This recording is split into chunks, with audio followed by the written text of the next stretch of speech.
Tapi kalau penderitaan itu datang dari Tuhan, bagaimana? Tuhan tidak pernah mengirim penderitaan untuk menghancurkan kita. Kadang-kadang Tuhan izinkan mengirim penderitaan untuk menguji kemurnian kita. Untuk menguji sejauh mana kesungguhan kita beriman kepada Dia. Apakah kita hanya beriman dengan setiap waktu kita mengalami kemudahan, waktu kita mengalami kesenangan, waktu kita menikmati kelimpahan hidup?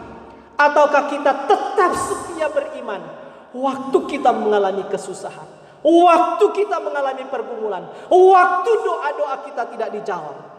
Maka itu Paulus bilang, kami mengalami penderitaan yang hebat. Tapi di dalam penderitaan itu dia bilang, aku tetap bersyukur. Karena apa? Dia bilang di dalam Allah. Orang-orang yang setia kepada Allah di dalam Yesus Kristus menjamin penghiburan yang sejati. Jangan cari penghiburan di luar Kristus. Penghiburan yang sejati hanya ada dalam Kristus. Justru berbahagialah orang-orang Kristen yang selama di dunia ini pernah meneteskan air mata karena iman. Berbahagialah orang-orang yang pernah meneteskan air mata karena ketaatan. Mereka akan mendapatkan penghiburan yang berlimpah-limpah dari surga. Tapi bagaimana orang boleh mengharapkan penghiburan yang limpah-limpah dari surga kalau kita tidak pernah mengalami penderitaan?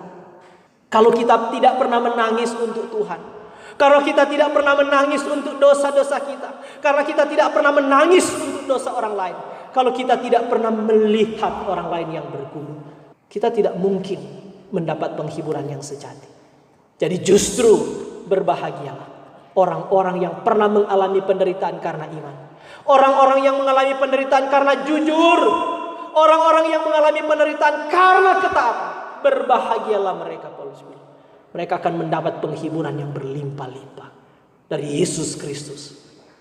Justru orang-orang yang pernah berair mata di dalam Kristus, dia akan menikmati mata air yang limpah-limpah di dalam Kristus juga. Tapi orang-orang yang tidak pernah berair mata di dalam iman kepada Kristus, justru orang-orang itu tidak pernah mengerti, tidak akan pernah mengalami apa arti penghiburan yang sejati. Maka di dalam menghadapi penderitaan, paling kurang apa yang Paulus bilang? Satu, tetap memelihara hubungan intim dengan Tuhan. Tetap jaga iman kepada Yesus Kristus. Yang kedua, hendaklah kita juga saling mendoakan. Itu kalimat-kalimat terakhir, Pak. Kami mendapat kekuatan, mendapat penghiburan juga karena doa-doa kami. Mari kita saling mendoakan. Doa-doa kita jangan doa-doa yang egois. Saling mendoakan, saling mendoakan, saling mendoakan, saling mendoakan satu dengan yang lain. Itu sebabnya format doa yang diajarkan oleh Yesus Kristus adalah bukan Bapa saya yang di sorga, tapi Bapa kami yang di sorga. Artinya sambil kita membangun hubungan ke atas dengan Tuhan, Tuhan mengingatkan kita membangun hubungan dengan sesama kita. Jadi bukan Bapa saya, bukan Bapakku, tapi Bapa kita, Bapa kami mengingatkan kita untuk juga berdoa untuk kepentingan orang lain. Berikanlah kepadaku makananku yang secukupnya. Nyata. Berikanlah kepada kami makanan kami. Ingatlah untuk mendoakan orang lain. Pernahkah kita dalam doa-doa pribadi mengingat orang lain? Pernahkah kita dalam doa-doa pribadi mengingat kesusahan orang lain? Pernahkah dalam doa-doa pribadi kita mengingat kesusahan penderitaan orang-orang lain? Pernahkah kita juga mendoakan hamba-hamba Tuhan?